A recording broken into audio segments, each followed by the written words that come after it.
सो है गाइस, अभी हमारा प्रॉब्लम है प्रॉब्लम बी, श्रिंकिंग एरे। ठीक है, तो इसमें हमें एक एरे गिवन है, ए मान लेते हैं। ठीक है, इसमें A1 A2 up to AN elements हैं। ओके, तो एक ब्यूटीफुल एरे का डेफिनेशन ये है कि कोई भी दो एडजेसेंट एलिमेंट्स, सपोज इसमें AI और AI+1 है। ठीक है, तो इन दोनों का एब्सोल्यूट डिफरेंस अगर लेस देन इक्वल टू 1 है, तब वो एरे क्या होगा? ब्यूटीफुल एरे होगा। ठीक है, ब्यूटीफुल। ठीक है, तो हमें क्या करना है कि गिवन एरे को ब्यूटीफुल बनाना है। उसके लिए हम ऑपरेशंस क्या कर सकते हैं? हम उसके लिए ऑपरेशन कर सकते हैं कि कोई भी दो एलिमेंट्स, एडजेसेंट एलिमेंट सेलेक्ट करो, AI और AI+1 एंड AI और AI+1। ठीक है, इन दोनों को रिप्लेस कर दो किसी एलिमेंट x से, सच दैट x क्या होना चाहिए? मिनिमम वैल्यू ऑफ AI और AI+1 और मैक्सिमम वैल्यू ऑफ AI और AI+1। ठीक है, तो इन दोनों में से इनकी मिनिमम और मैक्सिमम वैल्यू के बीच में होना चाहिए। मान लेते हैं कि अगर ये 3 है, ये 7 है, तो जो हमारा x होगा वो 3 से 7 के बीच में होना चाहिए। ठीक है, तो ये ऑपरेशन कर सकते हैं, ये हमारा ऑपरेशन हो गया। अब हमें बताना है कि कितने मिनिमम ऑपरेशन में हम इस एरे को ब्यूटीफुल बना सकते हैं। ठीक है, अब ज़रूरी नहीं है कि हम एरे को ब्यूटीफुल बना सकते हैं, ये हमेशा पॉसिबल भी नहीं होगा।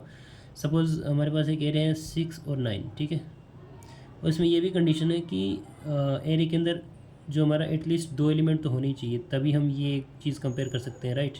तो जैसे कि हमारे पास ये दो ही एलिमेंट है। ठीक है, तो इस केस में हम इन दोनों को रिप्लेस भी नहीं कर सकते किसी एलिमेंट से, और इनका ये जो एडजेसेंट एलिमेंट है इनका difference less than equal to 1 भी नहीं आ रहा, तो इस केस में -1 प्रिंट कर देना है। ओके, अब हम देखते हैं वो वाला केस जिसमें हम एरे को ब्यूटीफुल बना सकते हैं। तो देखो, एरे जो है हमारा, उसमें एलिमेंट्स किस तरह से हो सकता है? या हो सकता है कि सारे एलिमेंट इंक्रीजिंग ऑर्डर में हो। ठीक है, या फिर हो सकता है कि सारे एलिमेंट हमारे डिक्रीजिंग ऑर्डर में हो, या फिर हो सकता है कि हमारे एलिमेंट्स कुछ इस तरह से हो।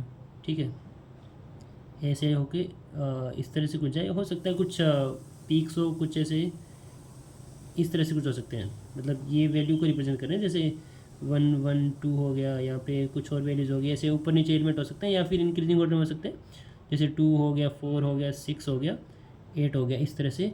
या फिर ये 8 6 4 और 2। ठीक है, एरे में एलिमेंट ऐसे हो सकते हैं, या तो स्ट्रिक्टली इंक्रीजिंग एरे होगा, या फिर स्ट्रिक्टली डिक्रीजिंग एरे होगा, या फिर इसमें अप डाउन चलता रहेगा। ठीक है, तो सबसे पहले हम अप डाउन वाला देखते हैं। अगर हमारे एरे में कोई ऐसे पीक बन रहा होगा। ठीक है, अब ज़रूरी नहीं कि पीक सिमिलरली बने, हो सकता है कि यहाँ से हमारा ये एरे स्टार्ट हुआ, यहाँ से ये इस तरह से पीक बना, और फिर इस तरह से ऐसे कुछ चलता गया। मतलब यहाँ पे हमारा 1 था।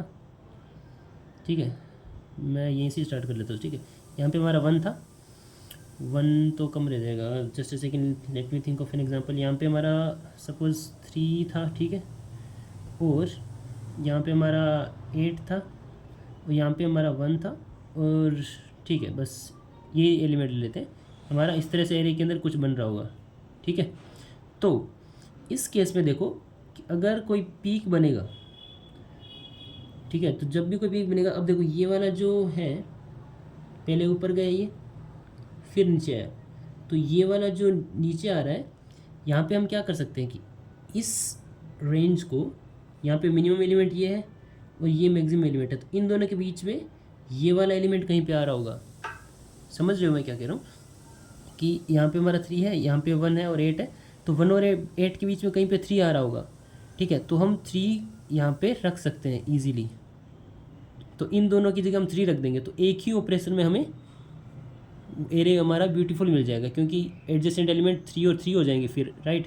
हमारा पहले एरे अगर 3 8 1 था ना, तो 8 और 1 की जगह हम क्या रख सकते हैं? 3 रख सकते हैं। अब हो सकता जो हमारा पीक बन रहा हो ऐसे ना बन के ऐसे बन रहा हो।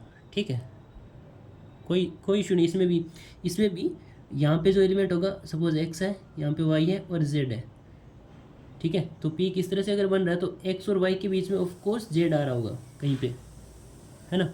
तो हम x और y को रिप्लेस कर देंगे z से, तो हमें एक ही ऑपरेशन में क्या होगा? एरे हमारा ब्यूटीफुल एरे बन जाएगा। ठीक है, तो ये तो हो गया कि अगर हमारे एरे में कहीं पे भी पीक बन रहा होगा, तो पीक हमारा कितने तरीके से बन सकता है, एक इस तरह से सिमिलर बने, या फिर ऐसे बने, और या फिर कैसे बोलूँ, ऐसे, ठीक है, 3 तरह से बन सकता है, ठीक है। तो ये तो वो वाला केस हो गया। अब इसमें हम इन दोनों की जगह इस एलिमेंट को रिप्लेस कर देंगे यहाँ पे, और इसमें इन दोनों की जगह इस एलिमेंट को रिप्लेस कर देंगे, ठीक है। अब हो सकता है कि यहाँ पे ऐसे कुछ वैली टाइप बन रहा हो, मतलब एलिमेंट ऐसे पहले हाई फिर लो फिर से हाई, ठीक है। तो ये सेम ही केस है, बस उसका उल्टा है। इन दोनों के बीच में कहीं पे ये आ रहा होगा, तो हम इन दोनों की जगह इसको रख देंगे और फिर से हमारा एरे ब्यूटीफुल बन जाएगा, ठीक है। ये तो हो गया कि वो वाला केस जिसमें हम पॉसिबल है। ओके, तो अगर कहीं पे हमारा पीक आ रहा होगा एरे के अंदर, तब आउटपुट क्या होगा, 1 होगा। अगर कहीं पे वैली आ रही होगी हमारी, मतलब हाई लो हाई, जैसे हाई लो और हाई आ रहा होगा, तब भी आउटपुट क्या होगा, 1 होगा। तो एक ही ऑपरेशन के अंदर हम एरे को ब्यूटीफुल बना सकते हैं अगर पॉसिबल है तो। अब वो वाला केस देखते हैं जिसमें एरे स्ट्रिक्टली इंक्रीजिंग हो या फिर स्ट्रिक्टली डिक्रीजिंग हो। सबसे पहले हम वो चेक कर लेंगे कि एरे ऑलरेडी ब्यूटीफुल तो नहीं है। अगर ऑलरेडी ब्यूटीफुल है तब ऑपरेशन कितने होंगे, 0 होंगे, ठीक है। वो तो सिंपल सा केस है। अब ये वाला केस देखते हैं स्ट्रिक्टली इंक्रीजिंग, क्योंकि ऑलरेडी ब्यूटीफुल वाला हमने चेक कर लिया, तो हम अगर यहाँ पे पहुँचे हैं तो मतलब इसमें वो वाले एलिमेंट्स नहीं होंगे जिनका difference less than equals to 1 होगा।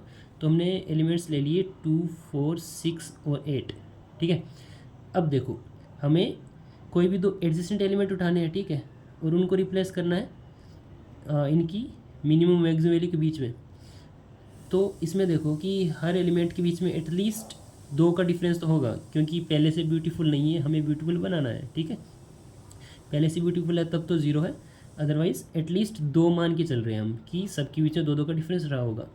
तो क्योंकि सबके बीच में 2-2 का डिफरेंस है और पीक और वैल्यू भी नहीं है कहीं पे, तब हमें क्या करना है कि क्योंकि स्ट्रिक्टली इंक्रीजिंग है, तो इन दोनों के बीच में हम क्या रख सकते हैं। यहाँ पे अगर मैं 3 रखूँगा तो 6 और 3 के बीच में क्या होगा, गैप और बढ़ेगा, क्योंकि अभी 4 और 6 के बीच में तो क्या है, 2 का गैप है। लेकिन अगर इन दोनों को रिफ्रेश करूँ 3 से, तब यहाँ पे डिफरेंस और बढ़ जाएगा। तो मैं चाहूँगा कि 6 और यहाँ पे जो एलिमेंट आए उनके बीच डिफरेंस कम हो, ठीक है। तो ज़्यादा से ज़्यादा मैं क्या कर सकता हूँ, 4 रख सकता हूँ यहाँ पे।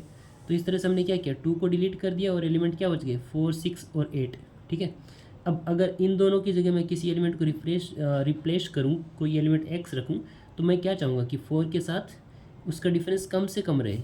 अब यहाँ पे 7 रखूँगा तो डिफरेंस कितना होगा, 3 होगा।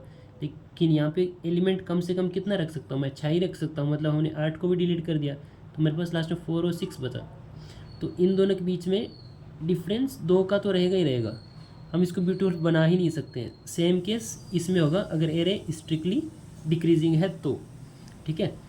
तो या तो आप क्या कर सकते हो, स्ट्रिक्टली ये चेक कर लो कि स्ट्रिक्टली इंक्रीजिंग है या फिर स्ट्रिक्टली डिक्रीजिंग है, तब आउटपुट क्या होगा, -1 होगा, ठीक है।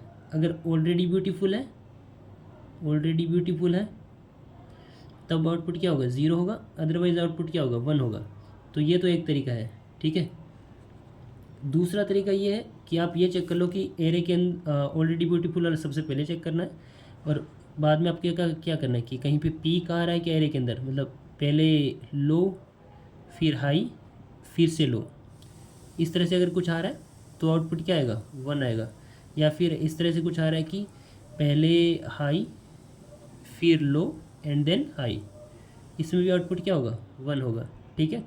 ये वाला केस मतलब थोड़ा ट्रिकी है कि हम एक ही बार में कैसे कर पा रहे हैं ये, मतलब हर बार आउटपुट एक ही कैसे आ रहा है। वो इसलिए आ रहा है कि यहाँ पे इन दोनों एलिमेंट के बीच में ये वाला एलिमेंट आया होगा कहीं पे, तो इन दोनों के लिए हम इजीली इसको रिप्लेस कर सकते हैं एल से, ठीक है। तो इसका कोड बहुत सिंपल है। हम एक फ्लैग वेरिएबल ले लेंगे जिसको इनिशियली -1 रखेंगे और फॉर लूप लगा लिया। पहले चेक कर लिया कि एरे ऑलरेडी ब्यूटीफुल तो नहीं है। अगर ऑलरेडी ब्यूटीफुल है तो फ्लैग में 0 रख दिया और यहाँ पे हमने 0 प्रिंट कर दिया और यहीं से कंटिन्यू कर गए, ठीक है। अदरवाइज़ हम यहाँ पे चेक कर रहे हैं कि ये वाला केस चेक कर रहे हैं, लो हाई लो, ठीक है। ये हमारा AI -1 हो गया, ये AI हो गया और ये AI +1 हो गया। तो ए आई हमारा इन दोनों से बड़ा होना चाहिए। ये यहाँ पे हमने यही चेक किया है।